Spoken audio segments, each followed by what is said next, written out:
o que tem de filho do diabo mercenário atrás de púlpito hoje engravatado, de Bíblia na mão pregando, falando Jesus, Jesus, o que tem hoje é impressionante. Parece que Pedro estava assistindo uma televisão.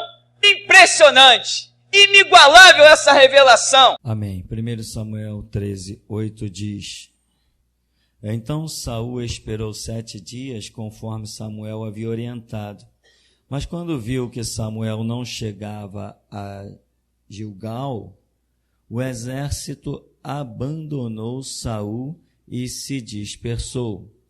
Diante disso, Saul ordenou: Trazei-me aqui os animais para o holocausto e as ofertas de paz e comunhão. E ele mesmo ofereceu o holocausto. Assim que terminou de oferecê-lo, Samuel chegou, e Saul correu ao seu encontro para saudá-lo. Entretanto, Samuel lhe indagou: Que fizeste, Saul? Ao que Saul lhe respondeu prontamente: Eu vi que os soldados me deixavam e debandavam, e doutra parte que tu não chegaste no dia estabelecido, e ainda que os filisteus estavam reunidos em Micmas. E refleti: agora os filisteus vão cair sobre mim em Gilgal, e eu nem sequer tentei buscar a face de Yahvé e alcançar a sua ajuda. Assim, premido pela necessidade, ofereci o holocausto. Ao que replicou-lhe Samuel: Agiste como um insensato. Tu não obedeceste à ordem de Yahvé, teu Deus, que te dera. Se tivesses obedecido Yahvé, teria estabelecido o teu reino para sempre sobre todo Israel. Mas agora o teu reino não subsistirá, e tu não seguirás governando. O Senhor já escolheu um homem segundo o seu coração, e o designou líder do seu povo, porquanto tu não observaste o que Yahvé te havia determinado. Amém, irmão? Podeis sentar.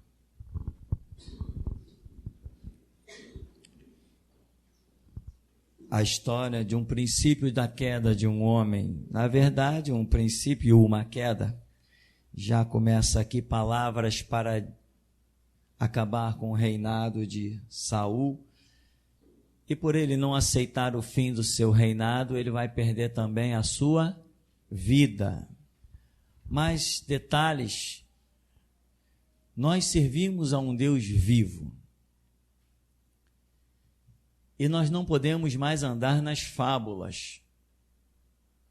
Quando eu era ainda do sepulcro chamado Igreja Batista da Gamboa, que ainda sobrevive de forma absurda.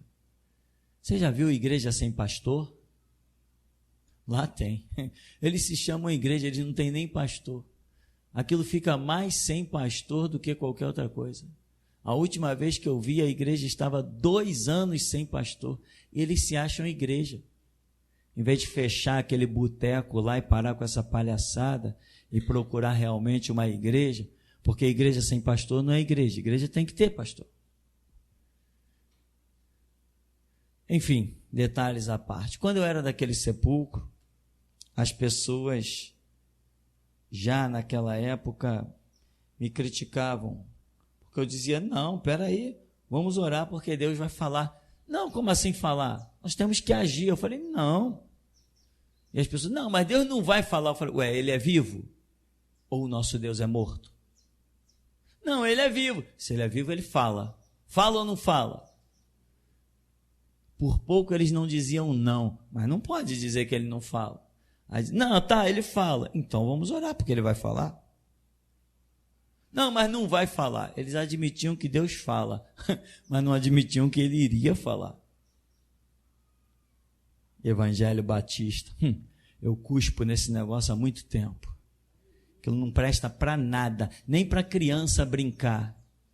As nossas crianças aqui, muitas delas, antes de atingirem 18 anos, já estarão com o espírito do martírio dentro de si. Aquilo lá, nem que eles vivam 200 anos, nunca darão nem um carro por Cristo, que dirá a própria vida.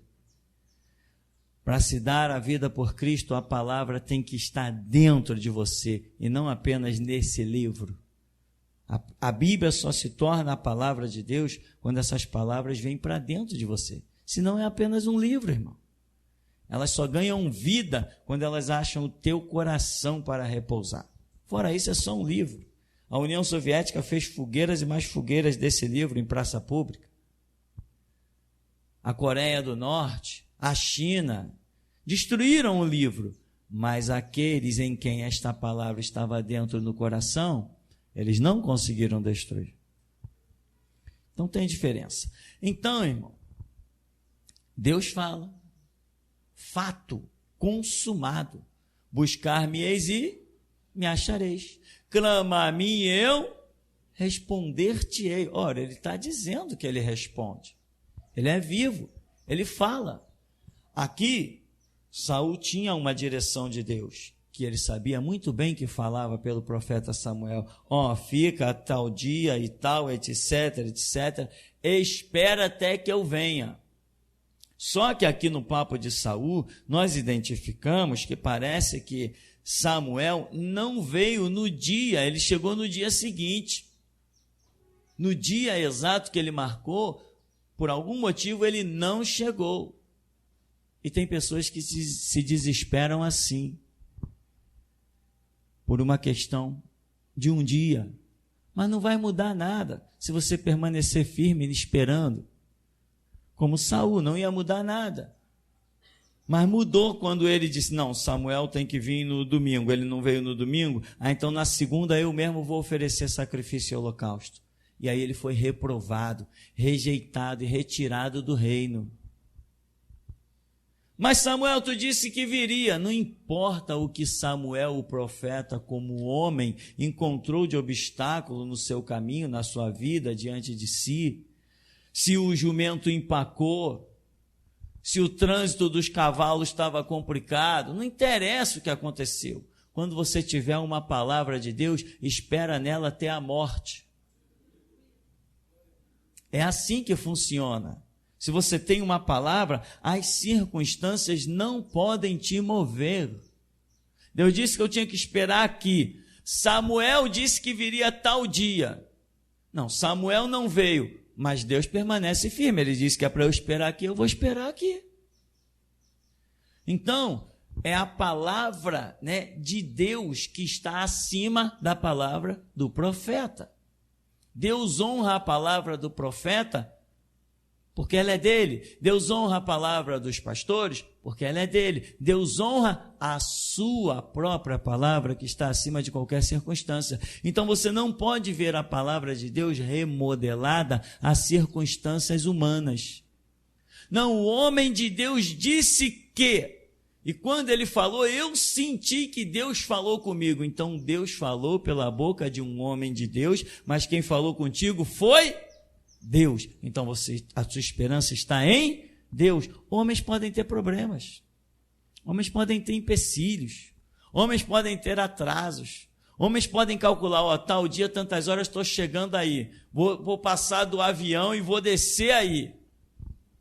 Mas aí chega lá, tem uma fumaça, o avião atrasa, um tumulto lá dentro do aeroporto, uma suspeita de bomba, suspendem-se todos os voos daquele dia, e aí o homem de Deus não pôde honrar com a sua palavra. Mas Deus tem empecilhos para que Deus honre com a sua? Então, aprender a discernir Deus, mesmo que ele fale pela mula, pelo corvo, pelos homens, isso são coisas poderosas, muito poderosas. Saul está aqui, e o povo, quando ele vê o povo, Samuel disse que viria hoje. Poxa, Samuel não apareceu. À noite chegou Samuel, no dia seguinte o povo começou a se desviar de Saul. Os soldados, os guerreiros, começaram a voltar para casa, começaram realmente a deixar Saul ali sozinho, foi onde ele se desesperou. Irmão, não importa quantos se desviem, você tem que permanecer firme.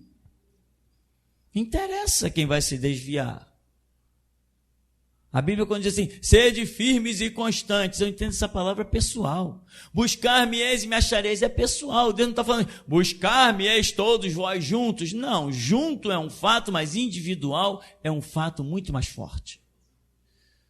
O rei Davi diz assim, direi do Senhor, Ele é o meu Deus, Ele é o meu refúgio, Ele é a minha fortaleza, e nele eu confiarei. E quando eu lia esse texto há muitos anos atrás, o Espírito Santo falou assim, olha só a visão de um rei, olha só a visão de um líder. Ele não sabia muito bem que Deus era o Deus de Israel, de toda a nação. Eu não falei com ele muitas vezes que eu o colocaria sob a liderança do meu povo. Ele não sabe que eu sou o Deus desse povo. Mas quando ele está na intimidade, mostrando a sua essência, ele não está diante de um Deus de um povo, ele está diante do Deus dele. O meu Deus, o meu refúgio, a minha fortaleza, e nele eu confiarei. São coisas que precisam mudar dentro de nós, nesse sentido. Enquanto eu servir o Deus de todo mundo, eu não vou encontrar força suficiente para passar pelo vale da sombra e da morte. Porque no vale da sombra e da morte, eu só tenho o meu Deus. Na fornalha de fogo ardente, eu olho, eu não vejo mais ninguém. Então é eu e meu Deus. Na cova dos leões, eu não vejo mais ninguém. É eu e o meu Deus. Na hora da luta, na hora da guerra, na hora da peleja, irmão, é eu e o meu Deus.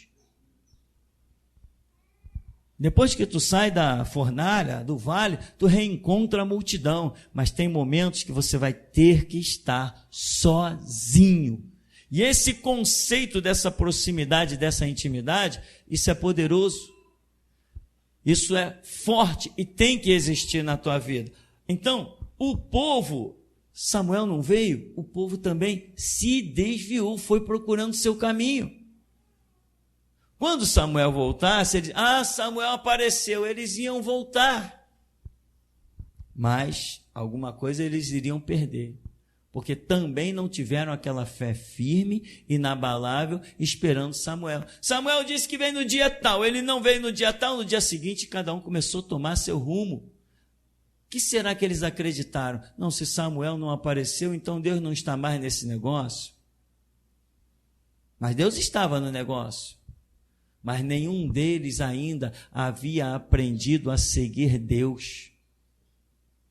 E você sabe por que existem lideranças? Você sabe quem é um líder? Um líder é uma pessoa que aprendeu a seguir Deus. E sabe o que é um liderado? É uma pessoa que ainda precisa aprender a seguir Deus. E se você é um liderado, como já temos dito, quem não é líder tem que ser liderado. E se você é um liderado, você não tem uma liderança, né? Você não é líder, significa que você ainda não aprendeu a seguir Deus. Quando você aprender a seguir Deus, o Senhor vai virar para você e vai dizer assim, vai para a minha casa e funda a minha igreja. Quando você estiver em condições, o Senhor vai te pegar e vai dizer, vai lá e profetiza ao meu povo Israel. Você atingiu o top, você está na linha que Deus quer. Mas enquanto certas coisas não acontecem, você tem que entender que você ainda está em um processo de crescimento para atingir o alvo daquilo que Deus quer. Então, Samuel não veio, lá vai o povo se desviando. Esse povo não está ligado em Deus, esse povo está ligado em Samuel. Quando Moisés diz assim, olha Israel, preparai-vos, santificai-vos, o Senhor vai descer no monte e o Senhor vai falar com todo o seu povo. Vamos nos reunir ao pé do monte que o Senhor vai falar com todo o seu povo. O povo foi todo mundo feliz. Quando a trombeta soou, a terra tremeu, o vento passou, o povo começou a ficar em desespero. Alguém grudou em Moisés, Moisés, não fale o Senhor conosco, nós vamos morrer. Aí Moisés, não, mas o Senhor quer falar com vocês. Não, fale tu com Deus e transmita para nós, porque nós não suportamos ouvir Deus. São estágios do nível espiritual de algumas pessoas. E ouvir Deus, meu irmão, não é uma coisa, eu tive uma visão, eu ouvi a voz de Deus. Não é isso que é ouvir Deus, não. Porque Moisés, o Senhor Deus disse que não dava visão a ele, que não se revelava em sonhos. Então poderíamos dizer, Deus não falava com Moisés? Mas Deus disse assim, não, boca a boca falo com meu servo Moisés. Como boca a boca? Então, atente para que o estar na intimidade com Deus é coisa poderosa. É um processo que precisamos alcançar, porque vai chegar uma dispensação, vai entrar uma época em que cada um de nós terá que ter uma consciência muito plena do conceito individual, coisa que a nação de Israel nunca alcançou. Nunca conseguiram alcançar. E a história está aí nas nossas mãos, o livro está aí, lemos, pelo menos deveríamos ler, né? Lemos, ouvimos mensagens, ouvimos a Bíblia em áudio, ouvimos tudo e não, às vezes não discernimos o que realmente tem que acontecer.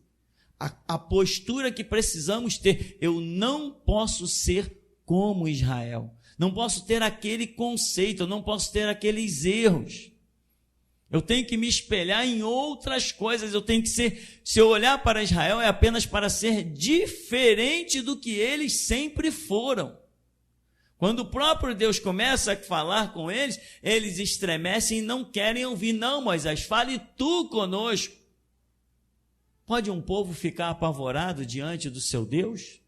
Pode. Quando? Quando esse povo não cresceu. Estou buscando a face de Deus, estou caminhando em direção a Deus, estou buscando Deus, eu vou morar no reino de Deus, eu quero contemplar a glória de Deus, mas ainda na terra, quando Deus fala, as pessoas se apavoram. Foi o que aconteceu com a nação de Israel. Então o seu conceito de buscar Deus estava complicado, estava defasado. Isso são coisas que precisam ser curadas poderosamente. Tem gente que não tem medo de demônio, não. Tem medo é de Deus. Quando dobra os seus joelhos para orar, que sente o mover espiritual de Deus, dos anjos à sua volta, fica desesperado. Não tem nada a ver com demônio, é Deus. Tem pessoas, servos de Deus, que têm medo de Deus. Ora, mas eu não deveria ter medo daquele que morreu por mim. Mas tem, porque tem. Porque não atingiu o nível espiritual das coisas. O sobrenatural nos impacta, o sobrenatural nos atemoriza, o sobrenatural nos assusta. Você só não vai fugir do sobrenatural quando você estiver atingindo um nível espiritual. Aí pode ser a manifestação da divindade, pode vir até o diabo, ele pode até aparecer para você. Pode aparecer na tua porta, na tua janela, dentro do teu quarto. Você vai dizer para ele, o que tu está fazendo aí? Dá licença, eu estou ocupado, não posso falar contigo agora não, tenho mais o que fazer. É um nível espiritual. Mas o diabo está dentro do quarto do cara e o cara, vaza, sai daí, eu não tenho tempo para você agora não. É um nível espiritual, é um processo que você desenvolve dentro da tua alma, e isso é necessário. Aqui, o povo, cadê Samuel? Não veio, então o povo, caminho da roça. Samuel, por outro lado, ou melhor, Saul, por outro lado, se desesperou. Por quê? Não entendeu que a sua força estaria em Deus e não no braço daqueles guerreiros. Quando Deus é contigo, Ele não está olhando o exército que te segue, Ele está olhando a sua fé. Vai, varão valoroso, vai nessa tua força que o Senhor é contigo. Se o Senhor é comigo, eu preciso guerrear. Nem precisou Gideão guerrear. De um exército de 32 mil, Deus seleciona para 300, e com aqueles 300, não deixa ninguém sequer levantar uma espada.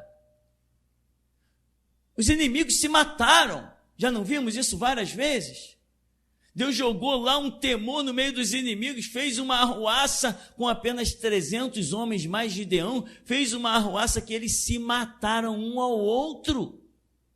Uma coisa absurda de uma estratégia de Deus. Então, quando Deus tem uma estratégia com você, Ele não olha ao seu redor quantos estão enquadrados ou desenquadrados. Se Ele tem uma missão que Ele trouxe à sua vida, se você não cai, a missão se cumpre. E quantos vão cair à sua volta, à sua direita, à sua esquerda, não interessa. Se você atentar para aquilo que recebeu do Senhor, você permanecerá de pé.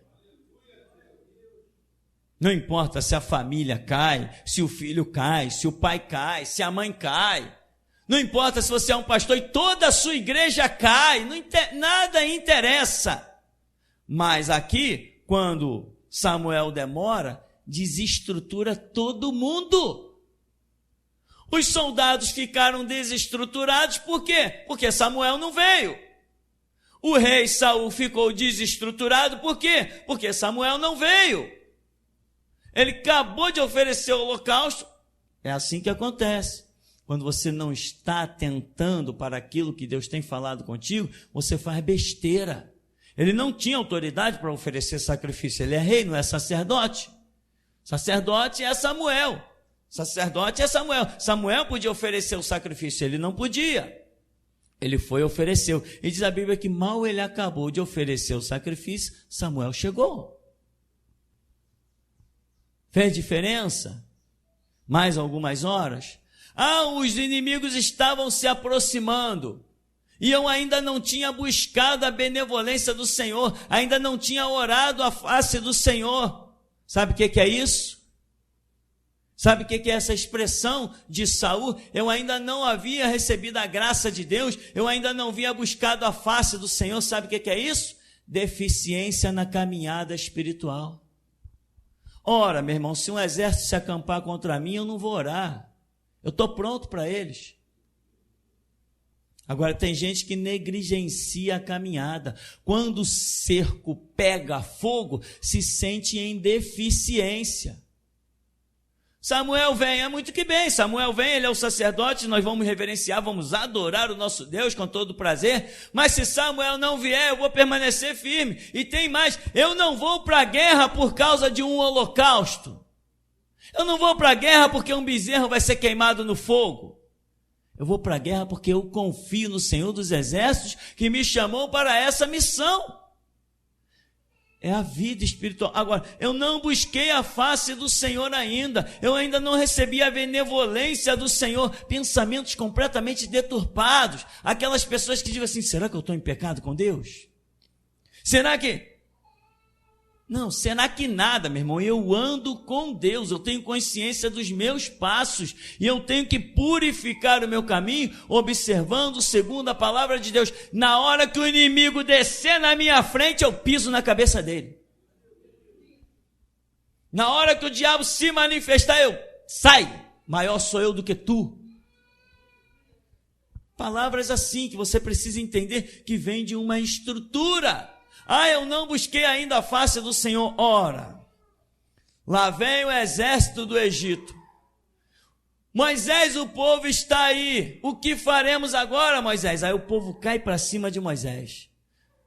Tu nos trouxeste do Egito para morrermos nesse deserto. Aí Moisés diz assim, ele cai em cima do seu joelho e vai botar o rosto em terra. Senhor, quando ele diz Senhor, Deus diz assim, por que tu clamas a mim? Diga aos filhos de Israel que marchem. Tu estás pronto. Não precisa esse clamor, não precisa esse desespero. Não precisa buscar a minha face. Você já tem, a tua vida tem sido isso, buscar a minha face. A tua vida tem sido andar comigo. A tua vida tem sido corrigir os teus caminhos, dirigir o meu povo, andar na minha palavra. Essa tem sido a tua vida. Não precisa parar agora para clamar, porque tudo que você já juntou diante de mim vai ser usado agora. Olha para esse exército que vem aí, porque é a última vez que você os vê. Agora, Saul não tem vida com Deus. Saul não tem vida com Deus. Porque ele acha que ele só poderia ir para a guerra se oferecesse um holocausto. Irmão, se Deus der estratégia aqui, vamos sair, vamos para a batalha. Se o próprio Deus não mover para a gente fazer algum tipo de oração antes, estamos prontos. Os irmãos dizem, pastor, eu vou distribuir CD não sei onde. Pode ir. Pastor, vamos orar não sei onde. Vai lá. Pode ir. Amém, meu irmão? Temos que ter uma caminhada e uma consciência de que estamos prontos. Não estamos aqui para brincar. Não estamos aqui para quando a batalha surgir, puxa, vem uma batalha aí, vamos nos preparar. Não, está surgindo uma batalha lá na frente, então vamos nos antecipar, vamos surpreender os adversários, porque nós já estamos prontos. Eles estão se preparando ainda para vir contra nós, nós vamos pegá-los despreparados. Porque nós já estamos antecipadamente prontos. A minha vida é cristalina diante de Deus. Eu ando com Ele. Eu estou acostumado no mover do Espírito. Eu ando nos passos do Espírito. Porque Ele foi dito que Ele nos guiaria em toda a verdade. Então, eu tenho que andar com Ele. E andar na verdade. Se eu não estou negligenciando a minha vida, eu vou me dar bem. Eu não tenho que me preparar quando a guerra surge, eu tenho que estar preparado. Geazi saiu no monte, meu Senhor, o que faremos? O monte está cercado de carros, cavaleiros. Mas Eliseu estava pronto. Senhor, tem misericórdia desse jovem. Abre os olhos dele para que ele veja que maiores são os que estão conosco do que os que estão com eles. O que é que vocês buscam aqui? Quem vocês buscam não é aqui não, vou fazer um negócio com vocês. Senhor, cega todo mundo. Agora me acompanha, vem cá, puxa o cavalo. Vai escutando aí o toque-toque do cavalo e vem um atrás do outro aí, está todo mundo cego. Está pronto, tem que estar pronto. Caramba, o exército se acampou contra mim e eu ainda não fiz uma oração. Eu ainda não busquei a face do Senhor. Não, a face do Senhor eu já busquei mês passado. Ano passado eu já busquei o suficiente para que agora eu derrote todos os exércitos. Eu dei a minha vida nesse altar, eu dei a minha juventude, eu dei a minha história. Dos meus 20 anos para cá, tudo que eu sei contar é a história do cristianismo. Não conheço antes. É hora, é tempo. Né? Porque tem gente... Uma vez eu vi um caso numa igreja, se manifestou um demônio. E a pessoa foi lá, o demônio falou assim para ele, hoje tu não pode me expulsar. Porque hoje você não jejuou. Aquele costume, jejuava, o pastor era um cara que costumava jejuar sempre, mas aí recebeu visita de alguns parentes. Aí acabou que naquele dia teve que almoçar lá e tal, não jejuou. Foi para a igreja à noite, o demônio manifestou, falou para ele, hoje você não pode me expulsar, porque hoje você não jejuou. E ele falou assim para o demônio, e quem que te expulsa? É o meu jejum ou é o meu Jesus? Saia em nome de Jesus. Pronto, simples. Agora, caramba, suja, é mesmo, hoje eu não jejuei. Ora, mas você vai resumir a sua vida num momento, nós temos história com Deus.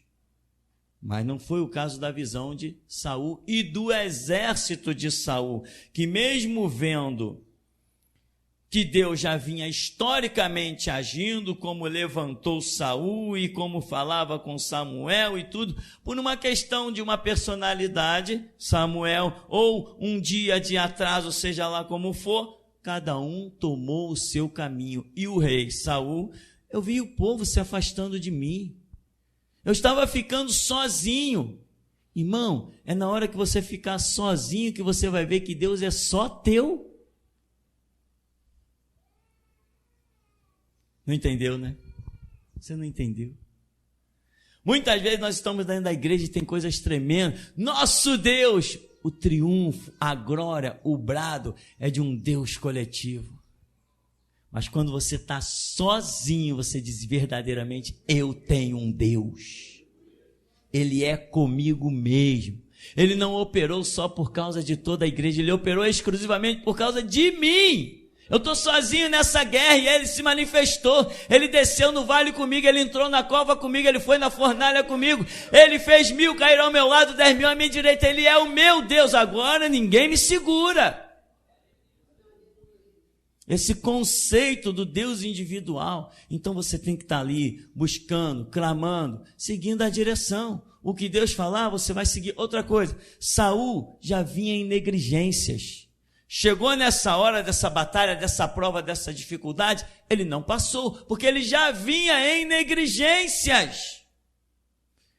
Na hora que vier a batalha na sua vida, a guerra, o seu momento de fé, de perseverança, se você tiver uma caminhada de negligências, você será igualzinho a Saul.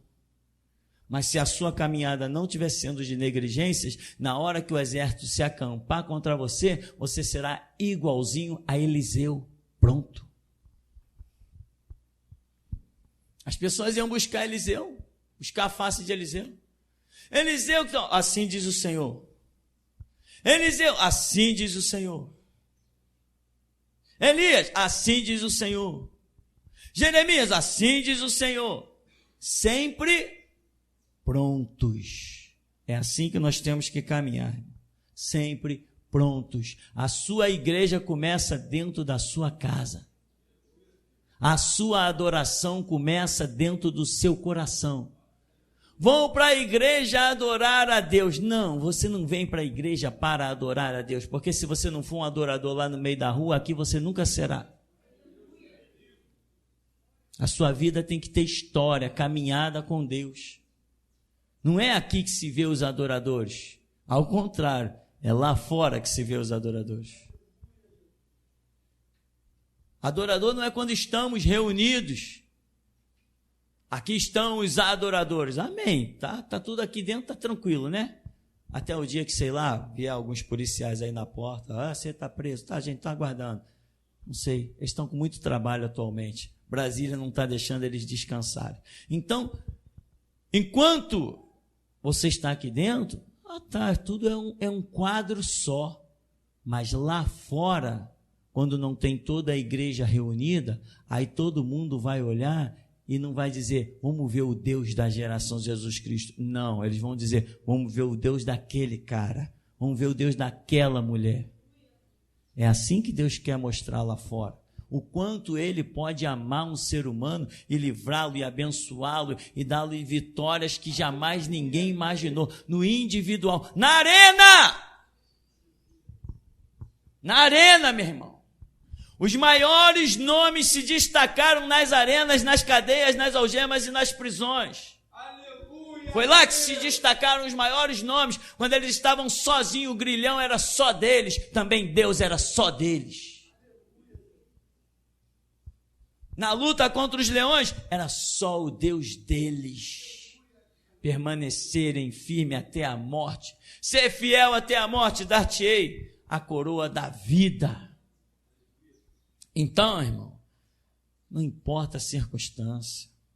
Esses dias eu conversava, acho que com o irmão Rômulo, se não me falha a memória, ou se foi com o irmão Afonso, então eu conversava com alguém e dizia assim, olha, o que eu já vi de gente caindo, pessoas até com ministério, caindo por causa de família, por causa de filho, por causa de mulher. As pessoas não entendem que a busca de Deus é algo firme e constante, ininterrupto, sempre abundantes na obra do Senhor. Eu conheci um pastor chamado Josué, era um homem de Deus. Depois, quando eu conheci, ele já estava com uma certa idade. E esse homem teve um problema, o filho dele nasceu com um problema. Sabe o que ele fez? Ele largou o ministério. Ele largou a igreja porque ele disse que ele tinha que largar a igreja para cuidar do filho dele. Seria mais fácil ele ter pegado o filho dele e jogado no altar. Olha aqui, Deus. Não, ele largou a igreja, passou o ministério, botou outra pessoa para assumir lá e ele foi cuidar do filho. Ora, um gesto aparentemente muito nobre, mas também muito louco. eu não largo o meu ministério, nem se a minha própria vida estiver em perigo. Não largo. Se eu tiver que morrer, morro em cima do altar. Se eu tiver que chorar, choro em cima do altar. Se eu tiver que prantear lágrimas de sangue, vai ser em cima do altar. Mas daqui eu não saio, daqui ninguém me tira. Só se Deus me remover. Então você tem que ter uma história, você tem que ter postura, você tem que ter entendimento, tem que estar firme. E eu conversava com o irmão, quantas pessoas já afastaram-se de Deus? Teve um pastor que chegou aqui, não, irmão, ora aí, porque sabe como é, né? A minha esposa não aceita o ministério de jeito nenhum. Estava conversando, esse pastor, mais uns 2 irmãos. E quando ele me disse, a minha esposa não aceita o ministério de jeito nenhum, eu falei, meu irmão, segue a direção de Deus, e se a tua esposa não estiver no caminho dela, dá um chute nela e segue tua vida. Porque esposa você arranja outra ali na esquina, mas eu quero ver você perder Jesus e arranjar outro na esquina. Aí eles riem entre os dentes porque não entendem que eu estou falando a verdade. Estou falando sério. Ministério não é coisa para se brincar. Jesus Cristo não foi um palhaço crucificado. Se essa obra é real, meu irmão, existe um céu, mas também existe um inferno. Se esta obra é real, existe um céu e existe um inferno. E eu não vou brincar com a eternidade padecendo.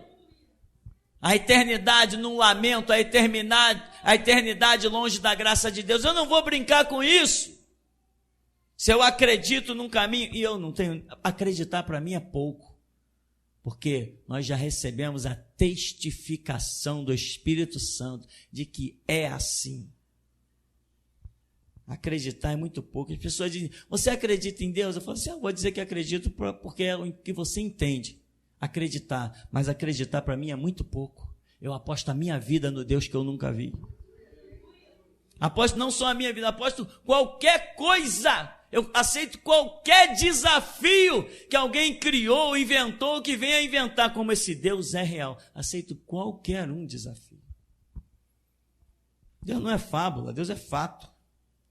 Então, na hora da batalha, quantas pessoas, né? Teve um que disse assim, irmão, você me ajuda em oração aí, porque a minha esposa já falou, poxa, depois de 25 anos de Maranata, você agora quer dividir a nossa família indo lá para esse ministério?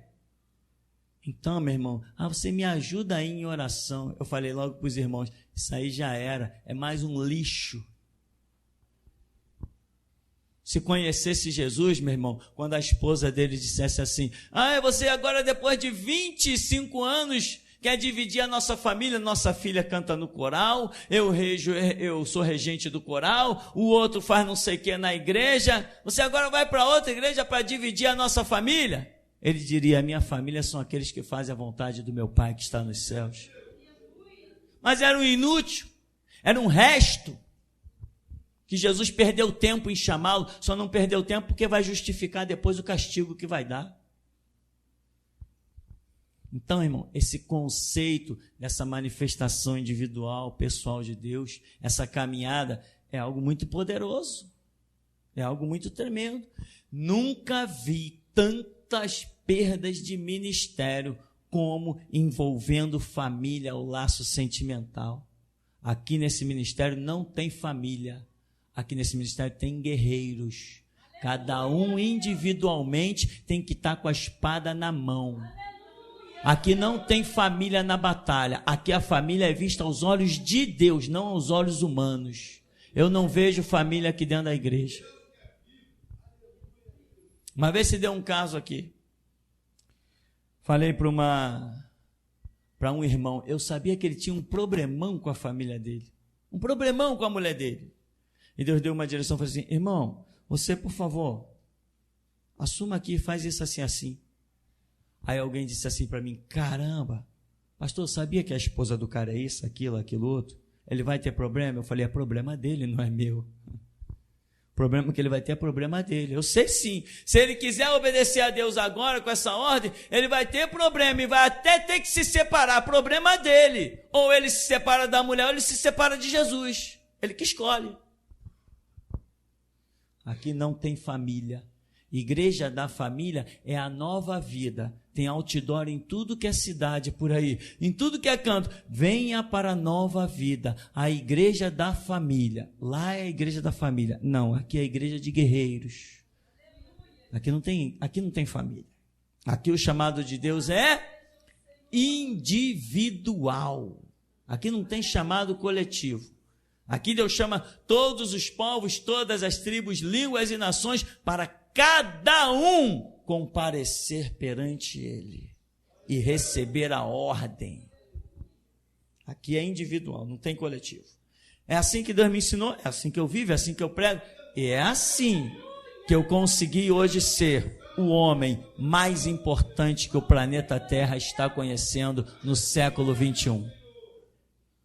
Diga-se de passagem, irmão, falar em homem do século 21, eu ontem estava assistindo umas coisas sobre Benihim, sobre Agenor Duque. Eu fiquei assustado. Eu já chamava aquela raça de filho do diabo e servo de Satanás e eu não conhecia o que eu conheci ontem. Os vídeos que eu vi, eu fiquei absurdamente escandalizado, horrorizado. Benihim é mantenedor das obras de Michelangelo, que pertencem, os direitos autorais são todos pertencentes à Igreja Católica. E Benihim estava num culto lá nos Estados Unidos, pedindo ofertas para manter as obras de Michelangelo, cujos direitos autorais são todos da Igreja Católica.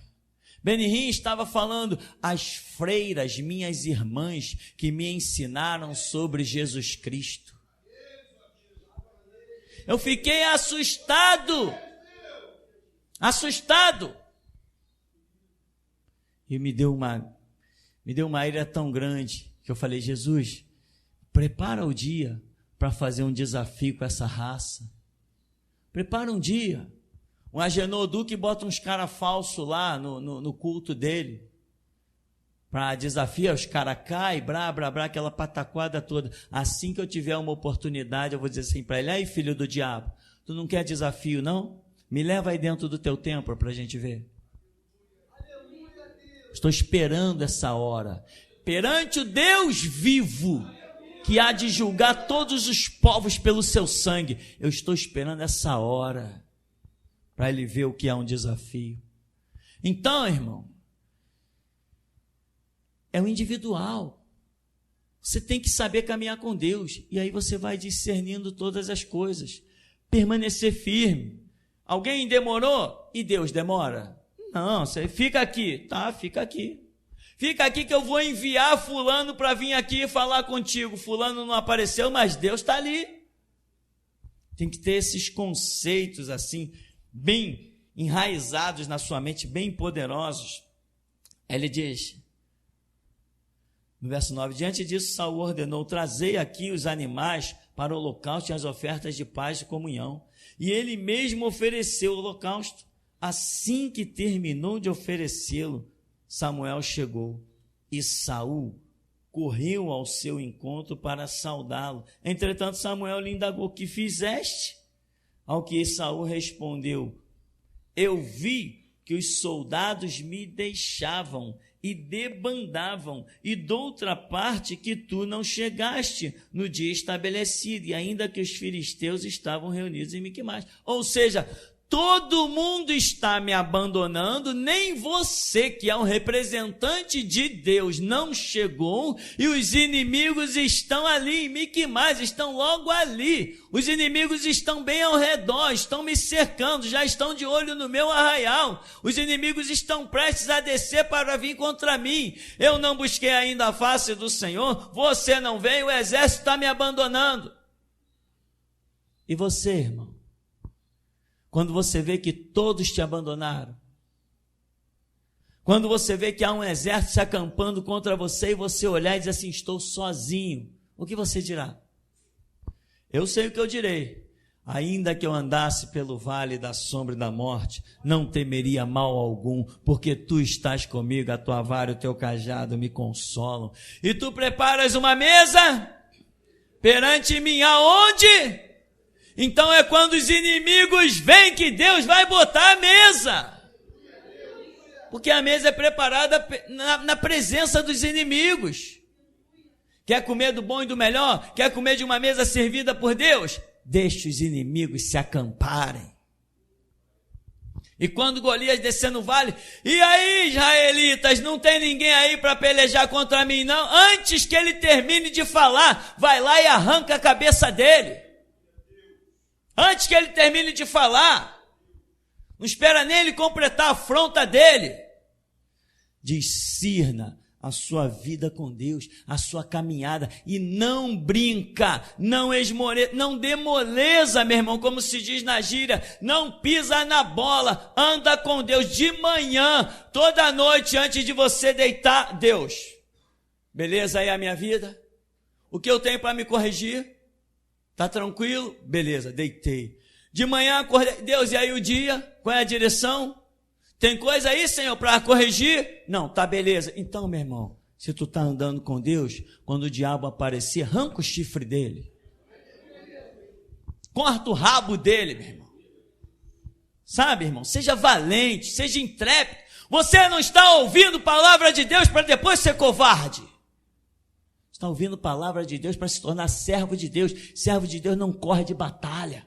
Não foge de nada. Servo de Deus nunca se sente sozinho.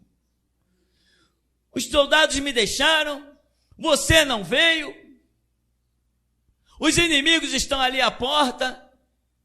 Parece que não tinha história. E a história de Eliseu, a história de Elias, a história de Moisés, a história de Josué, a história de Caleb. Ah, não podemos conquistar essa terra. Ei, subamos animosamente. Se o Senhor for conosco, se o Senhor se agradar de nós, nós possuiremos. Ele vai botar os nossos inimigos aos nossos pés. Israel se transformou num exército poderosíssimo. Israel foi um exército poderosíssimo atravessando aquele deserto. Muita gente não sabe. Ah, era muita gente, brá. Não tinham exímios, não. Eles foram forjados no calor da batalha. Quando Israel saiu do Egito, era um bando de escravos fracos, sem saber o peso de uma espada. Mas saíram movidos por uma fé, por um mover do Espírito, e Deus ao meio do caminho foi dando conquistas, eles foram se nutrindo. Quando chegou a hora de enfrentar os inimigos, eles estavam doidos para enfrentar. Depois do primeiro exército de Faraó sepultado nas águas, e aquelas armas de ferro flutuaram e chegaram aos pés de Moisés, o povo começou a entender que tinha condição de conquistar. Quando mandou os 10 espias, os 12 espias, 8 voltaram querendo colocar temor no povo. E o povo aceitou aquele temor. E diz a Bíblia que o povo levantou a sua voz e planteou toda aquela noite. Foi uma agonia em todo o arraial. Mas teve 2 homens que se levantaram e disseram: não, Deus será conosco. E mobilizou, por essa palavra, mobilizou muitos. E depois esse que disse: Deus será conosco, depois da morte de Moisés, esse vai para a batalha. E aquilo que ele não podia conquistar, Deus fez cair pedra do céu e matar os seus adversários, e ele continuou a conquistar. E você: eu não tenho condição de vencer. Irmão, ainda tem pedra lá no céu para cair.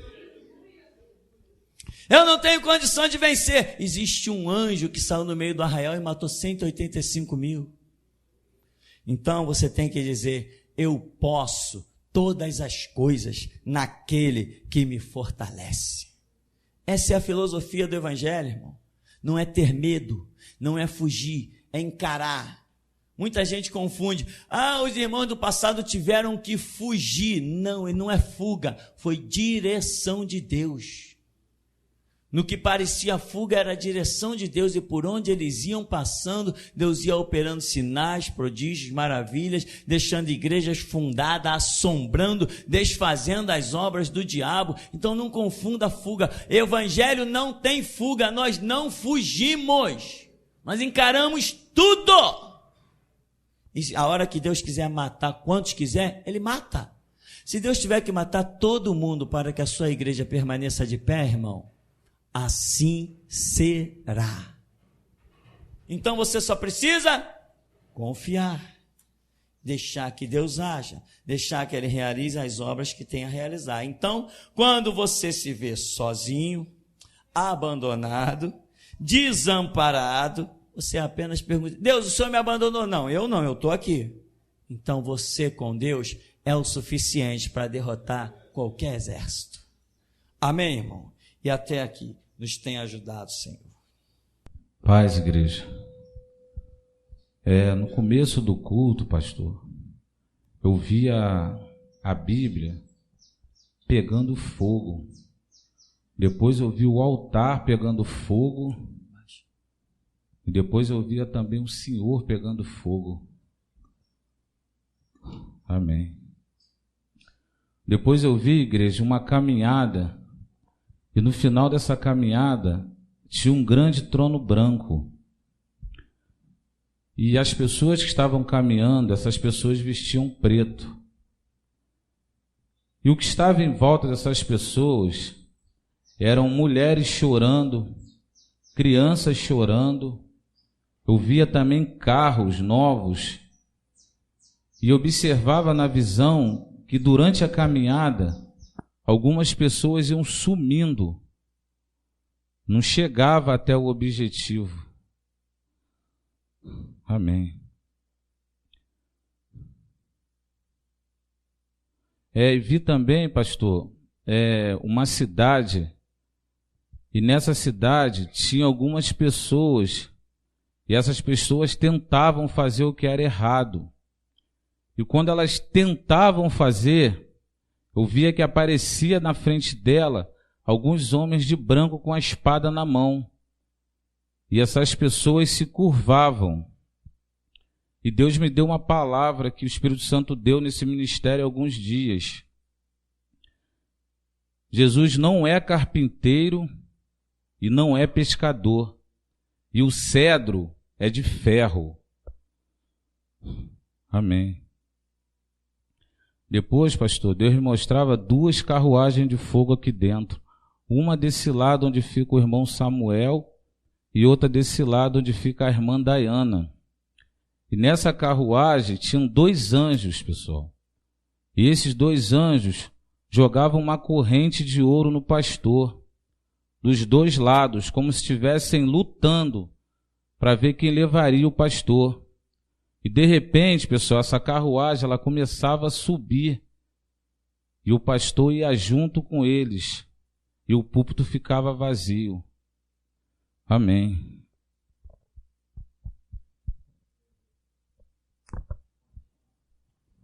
Não? Uhum.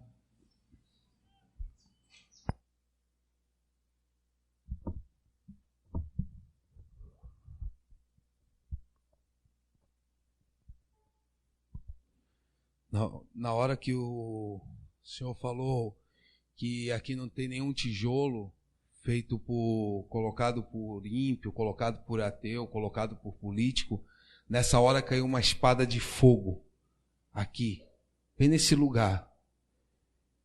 E assim diz o Senhor: como eu fui com Moisés, assim serei contigo.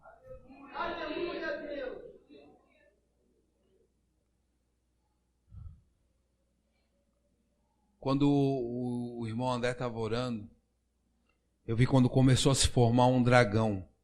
E esse dragão, ele saía de uma escuridão. E ele vinha se formando e ele era muito grande. E ele se erguia assim altaneiro, assim sobre as nuvens. E cada vez ele ficava maior. De repente, ele virou, como se um poder tivesse virado ele. E ele virou de porcelana e caiu no chão e se quebrou. Então eu vi um anjo que recebeu uma agulha. E esse anjo costurava o céu. Ele costurava como quem costura as nuvens. E ele fechou como quem fecha o céu. Ele costurou o céu de fora a fora. Ele veio costurando assim e fechou uma parte inteira do céu e o céu ficou cerrado. Eu vi um saco grande. E esse saco virou. E esse saco tinha diamantes dentro dele. E esses diamantes são palavras que virão do púlpito. Quando o Júnior estava cantando, eu vi anjos rodeando o templo. Eles iam rodeando o templo e ia saindo um poder daqui de dentro. Foi uma visão tremenda e eles ficavam rodeando todo o santuário.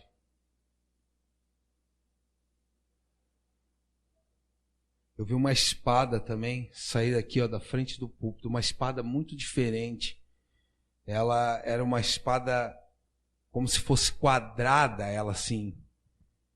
Ela era chata assim, ó, e quadrada. Toda ela era feita dessa maneira. Era uma espada que não tinha uma aparência bonita.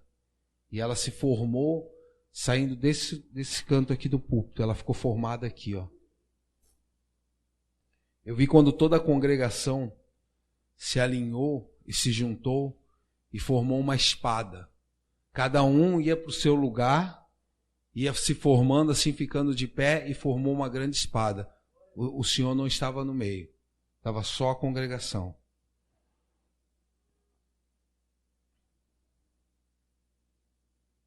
Quando o Senhor estava falando do Deus pessoal, eu tive uma visão.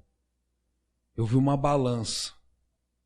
Bem no momento que o Senhor estava falando que quando as batalhas pessoais vêm, que daí conhecemos o Deus pessoal, nessa hora eu vi uma balança. Ela pendia para um lado e na frente dessa balança eu vi um cacho de uva. Só que esse cacho de uva ele estava dentro de uma espécie de uma bacia.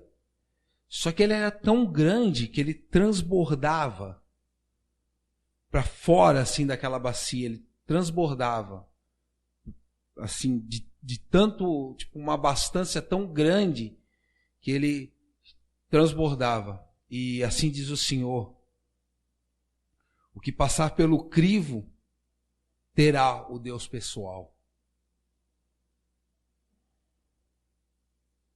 Agora no final eu tive uma visão.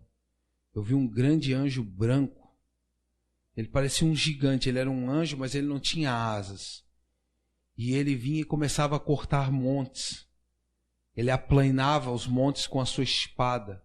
Ele segurava a espada assim e cortava os montes. Como quem corta o pico do monte assim e aplainando os montes da terra. Amém.